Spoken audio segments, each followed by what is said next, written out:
Hari ini adalah Jumat Agung, di mana kita memperingati kematian Tuhan Yesus. Kita akan merenungkan kembali kasih Tuhan Yesus yang luar biasa yang diberikan kepada kita semua. Saya mau mengatakan sesuatu kepada saudara, bahwa apapun yang kita alami hari-hari ini dalam pandemi COVID-19 dan krisis ekonomi, kita harus tahu bahwa Tuhan Yesus sangat-sangat mengasihi kita semua. Yang paling penting kita harus mengerti bahwa kasih Tuhan Yesus kepada kita adalah supaya kita diselamatkan. Melalui segala peristiwa ini, kita harus ingat seperti yang terdapat dalam Roma 8 ayat 28 yang berkata, kita tahu sekarang bahwa Allah turut bekerja dalam segala sesuatu, baik enak maupun tidak enak, untuk mendatangkan kebaikan bagi mereka yang mengasihi Dia. Apakah saudara mengasihi Tuhan Yesus? Kalau saudara berkata ya, berarti ayat ini buat saudara dan juga buat saya. Saya percaya melalui semua yang terjadi, kita yang mengasihi Tuhan Yesus akan makin serupa dengan gambarnya. Melalui semua yang terjadi juga, mereka yang selama ini tertidur, suam-suam kuku, mati rohani akan dibangunkan kembali. Mereka akan bertobat dan minta ampun kepada Tuhan Yesus. Tuhan Yesus mengingatkan kita agar kita tidak hidup dalam ketakutan, kekhawatiran, kepanikan yang terus-menerus. Karena itu kita harus mengingat firman Tuhan dalam Yesaya 30 ayat 15 bagian B yang berkata, dalam tinggal tenang dan percaya terletak kekuatanmu. Kasih Yesus sungguh indah di dalam hidupku ini. Sungguh manis, lebih manis hidup bersama Yesus. Yesus, nama Yesus, pujilah Dia, kasih-Nya kepada saya sampai selama-lamanya. Yesus, nama Yesus, pujilah Dia, kasih-Nya kepada saya sampai selama-lamanya. Oh, kasih-Nya kepada saya sampai selama-lamanya.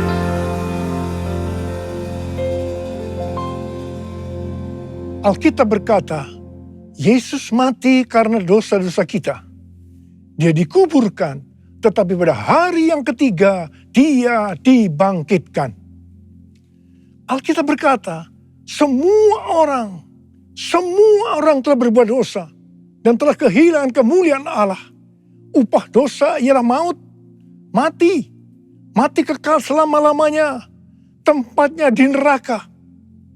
Neraka adalah tempat yang sangat mengerikan. Jangan sampai masuk neraka. Karena itu Tuhan Yesus datang ke dalam dunia ini untuk menyelamatkan kita semua.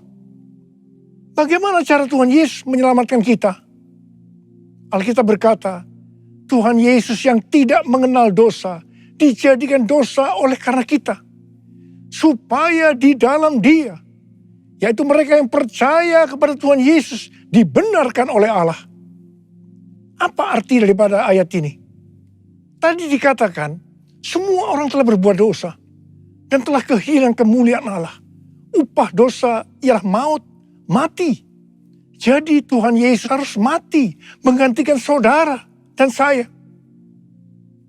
Kalau kita melihat cara mati Tuhan Yesus, saya katakan sangat-sangat tidak manusiawi. Alkitab menuliskan ada 10 tahap penderitaan Tuhan Yesus dari Taman Getsemani sampai Golgota. Sangat mengerikan. Tahap yang pertama, ketika berada di Taman Getsemani, Tuhan Yesus berdoa kepada Bapa dalam keadaan ketakutan. Sampai peluhnya seperti tetes-tetes darah yang jatuh ke tanah. Pada saat itu seorang malaikat turun untuk menguatkan Tuhan Yesus. Tuhan Yesus berdoa kepada Bapa, "Ya Bapakku, jikalau sekiranya mungkin, biarlah cawan ini lalu daripadaku. Tetapi jangan seperti yang ku kehendaki, melainkan seperti yang kau kehendaki." Di sini Tuhan Yesus mengajar kepada kita bahwa di dalam doa kita boleh menawar, tetapi jangan memaksakan kehendak. Bagi yang sekarang dalam keadaan ketakutan, kita harus ingat bahwa Tuhan Yesus pernah mengalami ketakutan untuk menebus dosa kita semua. Karena itu datanglah kepada Tuhan Yesus. Dia pasti mampu dan mau menolong kita semua. Tahap yang kedua, Tuhan Yesus ditangkap. Dia dituduh dengan bermacam-macam tuduhan. Diludahi, mukanya ditinju, dipukul. Tetapi Tuhan Yesus tidak membalas. Di sini Tuhan Yesus mempraktekkan apa yang diajarkan kepada kita. Agar kita mengasihi dan berdoa bagi orang-orang yang membenci kita. Mengutuk kita, mencaci maki kita. Jikalau kita hanya mengasihi orang-orang yang mengasihi kita, apa jasa kita? Karena orang-orang berdosa pun juga mengasihi orang-orang yang mengasihi mereka. Tahap yang ketiga, Tuhan Yesus dibelenggu dan diadili. Waktu Tuhan Yesus diadili oleh Pilatus, ternyata tidak didapati kesalahan yang membuat Tuhan Yesus harus dihukum mati. Sementara itu orang-orang Yahudi terus berteriak-teriak supaya Tuhan Yesus dihukum mati. "Salibkan dia! Salibkan dia! Salibkan dia!" Akhirnya Pilatus menyerahkan Tuhan Yesus untuk disalibkan. Tahap yang keempat, Tuhan Yesus dicambuk. Proses awal dari penyaliban, jubah Tuhan Yesus dibuka dan dihukum cambuk. Dua algojo bergantian menghunjamkan cambuk ke punggung Tuhan Yesus. Ujung cambuk itu terbuat dari potongan tulang dan potongan besi. Tiap kali cambuk itu dihunjamkan ke punggung Tuhan Yesus, itu menimbulkan luka yang dalam. Tuhan Yesus berteriak-teriak kesakitan. Darah Tuhan Yesus bercucuran. Tuhan Yesus bermandikan darah. Tahap yang kelima, kepala Tuhan Yesus diberi mahkota duri. Duri ditancapkan di kepala Tuhan Yesus dengan cara dipukul. Sakitnya luar biasa. Darah bercucuran. Tahap yang keenam, Tuhan Yesus memikul salib. Dalam kesakitan, berlumuran darah, ditambah semalaman Tuhan Yesus tidak tidur. Tuhan Yesus harus memikul salibnya. Tuhan Yesus jatuh, bangun karena tidak kuat. Maka Simon dari Kirene disuruh menggantikannya. Tahap yang ketujuh, tangan dan kaki Tuhan Yesus dipaku. Sakitnya luar biasa. Darah bercucuran. Tahap yang ke-8, Tuhan Yesus digantung di atas kayu salib. Pada saat itu Tuhan Yesus menderita secara lahir maupun batin. Secara lahir, dia merasakan sakit yang luar biasa di sekujur tubuhnya. Dan juga merasa sesak karena ada cairan yang menekan jantungnya. Secara batin, Tuhan Yesus menderita karena Tuhan Yesus melihat semua orang yang lalu lalang menghujat dia. Ahli-ahli Taurat, tua-tua, imam-imam menghujat dia. Bahkan salah satu penjahat di sebelahnya juga ikut menghujat. Tahap yang ke-9, Tuhan Yesus merasa ditinggalkan oleh Bapa. Sekitar jam 12 siang sampai jam 3 petang, tiba-tiba langit di sekitar Golgota menjadi gelap. Tuhan Yesus gelisah. Tuhan Yesus gelisah. Dan dia berteriak, "Eli, lama sabachthani. Eli, Eli, lama sabachthani. Allahku, Allahku, mengapa engkau meninggalkan aku? Tuhan Yesus merasa ditinggalkan oleh Bapa. Orang yang berdosa pada hakikatnya dipisahkan dari Bapa. Jadi untuk menebus dosa orang yang berdosa, maka Tuhan Yesus harus merasakan ditinggalkan oleh Bapa, dipisahkan dari Bapa. Saya percaya ini adalah puncak penderitaan Tuhan Yesus. Penderitaan lainnya tidak ada artinya dibandingkan merasa ditinggalkan oleh Bapa. Bagi saya, kalau saya tidak merasakan hadirat Tuhan, itu adalah hal yang paling berat dalam hidup saya. Karena itu setiap hari saya selalu menjaga langkah-langkah dalam hidup saya, agar saya terus mengalami hadirat Tuhan. Kalau ada dosa, harus cepat diselesaikan, supaya terus merasakan hadirat Tuhan. Saya berharap saudara juga melakukan hal yang seperti itu. Kalau ada di antara saudara yang sudah tidak merasakan hadirat Tuhan, dan saudara menganggap itu biasa, saudara harus bertobat. Tidak ada yang lebih berbahagia daripada kalau kita berada dalam hadirat Tuhan.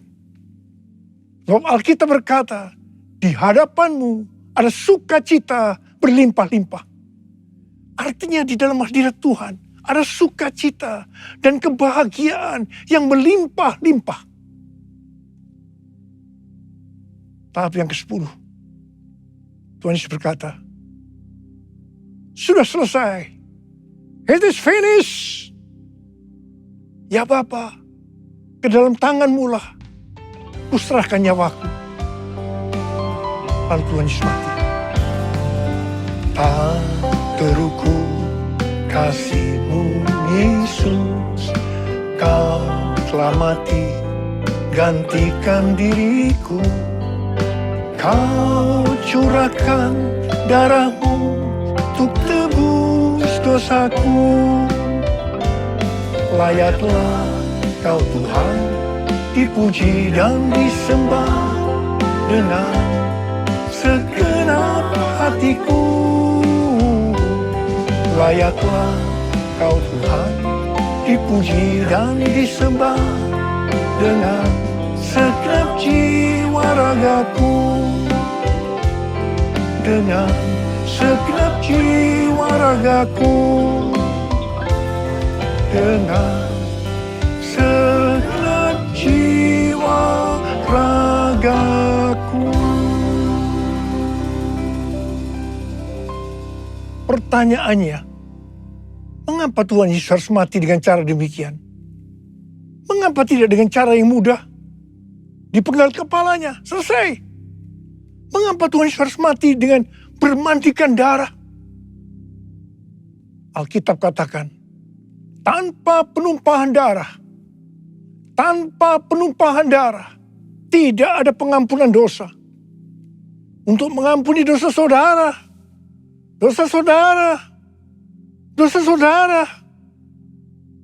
dan dosa saya, Tuhan Yesus harus mati dengan cara demikian. Selain itu, apalagi yang Alkitab katakan dengan cara mati Tuhan Yesus yang seperti itu? Yang pertama, penyakit kita lah yang ditanggungnya. Yang kedua, penderitaan kita yang dipikulnya. Dan oleh bilur-bilurnya kita disembuhkan. Oleh bilur Yesus ku disembuhkan. Oleh bilur Yesus ku disembuhkan. Oleh bilur Yesus ku disembuhkan. Haleluya, amin. Oleh bilur Yesus ku disembuhkan. Oleh bilur Yesus ku disembuhkan. Oleh bilur Yesus ku disembuhkan. Haleluya, amin. Haleluya, amin.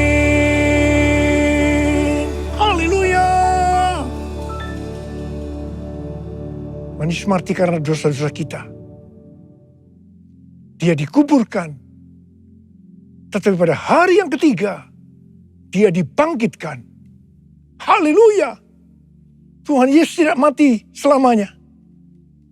Tetapi pada hari yang ketiga, Tuhan Yesus dibangkitkan. Apa yang Alkitab katakan? Kalau sampai Tuhan Yesus tidak bangkit. Yang pertama, sia-sialah pemberitaan firman Tuhan. Saya di sini memberitakan firman Tuhan. Tidak ada artinya. Sia-sia. Tetapi puji Tuhan. Tuhan Yesus hidup. Tuhan Yesus bangkit. Pemberitaan firman Tuhan menjadi tidak sia-sia. Hal yang kedua. Kalau sampai Tuhan Yesus tidak bangkit. Sia-sialah kepercayaan kita. Dan kita akan tetap mati di dalam dosa-dosa kita. Demikian juga dengan orang-orang yang mati di dalam Tuhan. Mereka akan tetap binasa. Tetapi puji Tuhan, Tuhan Yesus bangkit. Kita tidak akan mati di dalam dosa-dosa kita. Tetapi kita akan bersama-sama dengan Tuhan Yesus selama-lamanya. Haleluya. Dan hal yang ketiga, kalau sampai Tuhan Yesus tidak bangkit, kita adalah orang-orang yang paling malang dari segala manusia. Tetapi puji Tuhan, Tuhan Yesus bangkit. Kita bukan orang-orang yang paling malang, tapi justru orang-orang yang paling beruntung dari segala manusia. Ada berapa banyak di antara saudara, orang-orang yang paling beruntung dari segala manusia? Saudara angkat tangan. Sebab dia hidup, ada hari esok. Sebab dia hidup, ku tak gentar. Karena ku tahu dia pegang hari esok. Hidup jadi berarti sebab dia hidup. Hidup jadi berarti sebab dia hidup. Hidup jadi berarti sebab Yesus hidup. Karena Tuhan Yesus hidup, maka ada hari esok. Karena Tuhan Yesus yang pegang hari esok saudara dan saya, dia hidup. Dia berkata kepada kita, jangan kamu takut, jangan kamu khawatir, jangan kamu panik. Karena Tuhan Yesus hidup, maka mujizat-mujizat yang dilakukan oleh Tuhan Yesus 2000 tahun yang lalu masih ada sampai dengan hari ini. Orang buta melihat, orang lumpuh berjalan, orang tuli mendengar, orang mati dibangkitkan, orang kusta menjadi tahir, dan kepada orang miskin diberitakan kabar baik. Karena Tuhan Yesus hidup, kita akan melihat Pentakosta yang ketiga akan digenapi. Di mana melalui semua peristiwa yang sedang terjadi saat ini, penuaian jiwa yang terbesar dan yang terakhir sebelum Tuhan Yesus datang kembali terjadi. Bangkitnya generasi Yeremia, yaitu generasi anak-anak muda yang dipenuhi dengan Roh Kudus. Cinta mati-matian kepada Tuhan Yesus, tidak kompromi terhadap dosa, dan akan memenangkan banyak jiwa. Kepada kita, orang yang sungguh-sungguh dengan Tuhan, akan diberikan kuasa untuk menyelesaikan amanat agung Tuhan Yesus. Karena Tuhan Yesus hidup, maka dia mengingatkan kepada kita, sesuai dengan 1 Petrus 2 ayat 9 yang berkata, tetapi kamulah bangsa yang terpilih, imamat yang rajani, bangsa yang kudus, umat kepunyaan Allah sendiri, supaya kamu memberitakan perbuatan-perbuatan yang besar dari Dia yang telah memanggil kamu keluar dari kegelapan kepada terangnya yang ajaib. Jadi, dengan kuasa dari Pentakosta ketiga, kita akan menyelesaikan amanat agung. Dan setelah itu Tuhan Yesus datang kembali. Haleluya. Karena Tuhan Yesus hidup, maka memasuki tahun 2022, dia memberikan tema bahwa tahun 2022 adalah tahun paradigma yang baru. Kita diminta untuk tidak mengingat-ingat hal-hal yang dulu. Sebab Tuhan sedang membuat sesuatu yang baru dengan cara yang ajaib. Tuhan akan menolong kita untuk memecahkan masalah-masalah yang kita hadapi dalam seluruh aspek kehidupan kita dengan cara yang baru atau paradigma yang baru. Tuhan mengingatkan agar kita yang sudah percaya dan lahir baru tidak lagi hidup dengan paradigma yang lama atau paradigma duniawi. Kita harus mengarahkan pandangan kita ke depan dan berlari-lari kepada tujuan yang artinya mengejar meskipun menderita untuk mendapatkan mahkota. Masuk surga dengan hadiah, yaitu mahkota surgawi. Darah-Mu Yesus sucikan daku, darah-Mu Yesus bebaskanku, darah-Mu Yesus ubahkan daku, ku dijadikan baru.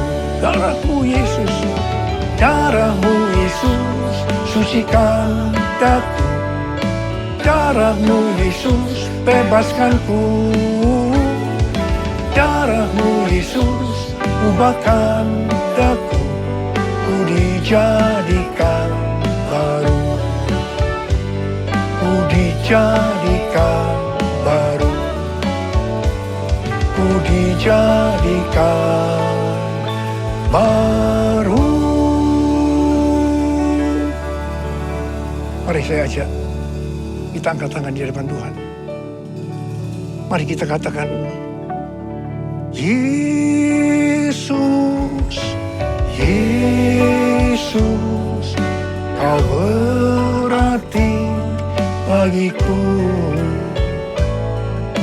Yesus, Yesus, Kau segalanya bagiku.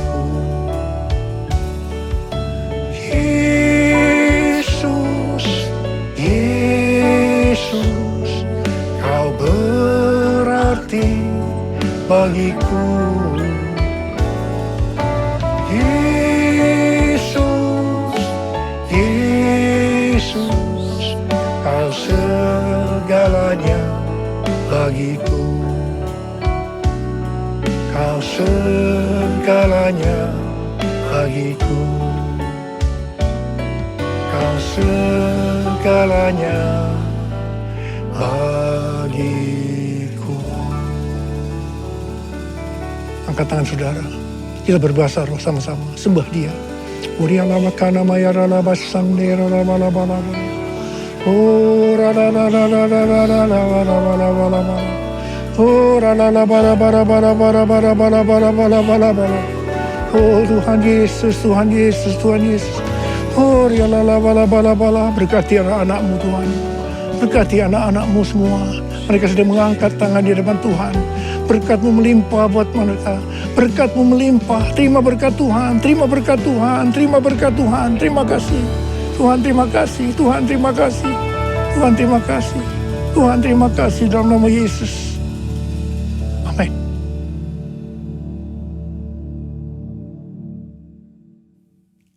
Mari saudara-saudara, kita akan masuk dalam perjamuan kudus. Kita akan mengingat ayat ini. Sebab setiap kali kamu makan roti ini dan minum cawan ini, kamu memberitakan kematian Tuhan sampai Ia datang. Perjamuan kudus adalah perjamuan Tuhan Yesus sendiri. Setiap kali kita masuk dalam perjamuan kudus, Tuhan Yesus selalu berkata, biarlah ini menjadi peringatan akan daku. Peringatan akan daku. Karena itu mari arahkan hati kita kepada kebaikan Tuhan. Kita akan mengingat kebaikan Tuhan. Supaya kita lebih mengasihi Tuhan Yesus. Supaya kita lebih mengasihi satu dengan yang lain. Mari tundukkan kepala. Bapa, siapakah kami sebelum kami mengenal Engkau? Kami semua orang berdosa. Upah dosa adalah maut, mati. Mati kekal selama-lamanya. Tetapi Engkau ya Aba, yang tidak berdosa, telah dijadikan dosa oleh karena kami. Engkau harus turun dari surga mulia. Mati ganti kami dengan penderitaan yang luar biasa. Sungguh kalau kami pikirkan Bapa, betapa baiknya Engkau itu. Kau jadikan kami sebagai anak-anak-Mu. Engkau tuntun, Engkau bela, Engkau lindungi, Engkau berkati. Engkau sembuhkan kami. Engkau tegur kalau kami salah, ya Aba. Itu Engkau ya Aba, itu Engkau. Tuhan akan memberkati kita semua melalui perjamuan kudus. Tapi Tuhan mau kita makan dan minum dengan cara yang benar. Karena itu masing-masing kita introspeksi.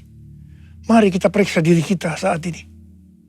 Kalau Tuhan ingatkan ada dosa yang belum diselesaikan, langsung kita minta ampun. Minta ampun di hadapan Tuhan. Ampuni, ampuni saya Tuhan, ampuni. Ampuni saya Tuhan, ampuni saya. Kau melihat anak-anakmu yang sedang meminta ampun kepadamu Tuhan. Kau melihat mereka. Engkau begitu rindu untuk memberkati kami semua. Ya Tuhan, lihatlah anak-anakmu Tuhan. Ampuni kami, ampuni kami. Kami akan masuk dalam perjamuan kudus dengan hati yang penuh ucapan syukur. Dalam nama Yesus kami berdoa. Amin. Sekarang mari kita angkat roti di tangan kanan kita tinggi-tinggi. Sebab apa yang telah kuteruskan kepadamu telah aku terima dari Tuhan. Yaitu bahwa Tuhan Yesus pada malam waktu diserahkan mengambil roti. Dan sesudah itu ia mengucap syukur atasnya. Dia memecah-mecahkannya dan berkata, inilah tubuhku yang diserahkan bagi kamu. Perbuatlah ini menjadi peringatan akan aku. Saudara yang kasih Tuhan, bukankah roti yang kita pecah-pecahkan ini adalah persekutuan kita dengan tubuh Kristus? Mari kita makan dalam nama Yesus.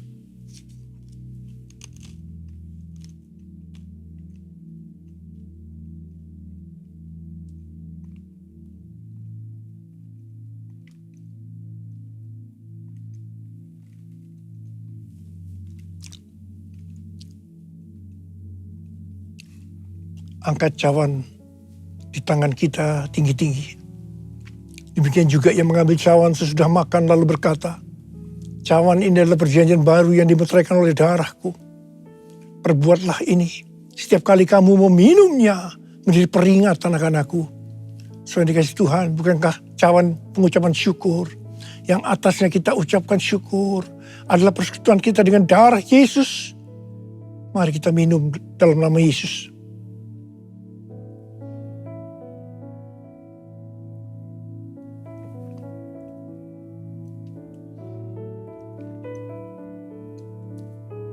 Mari ucapkan syukur dan terima kasih kepada Tuhan dengan suara. Jangan diam, keluarkan suara. Tuhan terima kasih. Tuhan terima kasih ya Tuhan. Kami mengucap syukur ya Tuhan. Terima kasih buat kebaikan-Mu ya Aba. Oh rada bara bara bara bara bara bara. Oh Yesus. Oh Yesus, Yesus, Yesus, Tuhan Yesus, Tuhan Yesus. Bapa terima kasih. Terima kasih. Terima kasih pesan-Mu hari ini. Oleh bilur-bilur-Mu kami semua disembuhkan. Oleh bilur-bilur-Mu kami semua disembuhkan. Terima kasih Tuhan. Hamba berdoa bagi mereka yang sakit saat ini. Angkat tangan saudara yang sakit, yang memerlukan kesembuhan, yang memerlukan mujizat Tuhan. Sembuh dalam nama Yesus. Sembuh dalam nama Yesus, mujizat terjadi. Terima kesembuhan, terima mujizat Tuhan, terima. Terima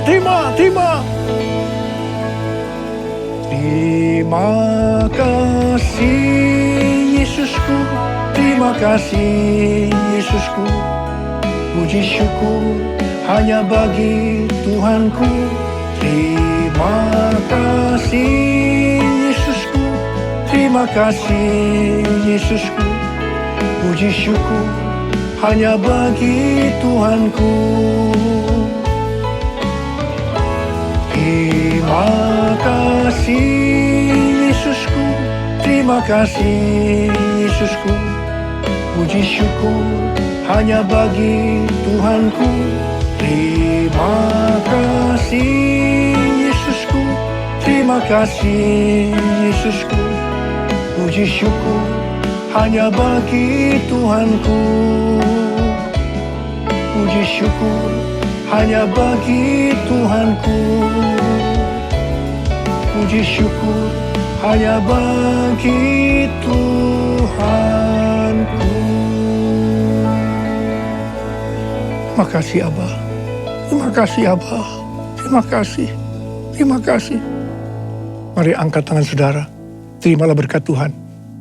Kasih karunia yang berlimpah-limpah daripada Allah Bapa di dalam anak yang tunggal Yesus Kristus. Persekutuan yang manis dengan Roh Kudus menyertai saudara sekalian mulai hari ini sampai Tuhan Yesus datang menjemput kita di awan-awan dan bahkan sampai selama-lamanya. Yang percaya bersama-sama katakan amin. Besar kau Tuhanku.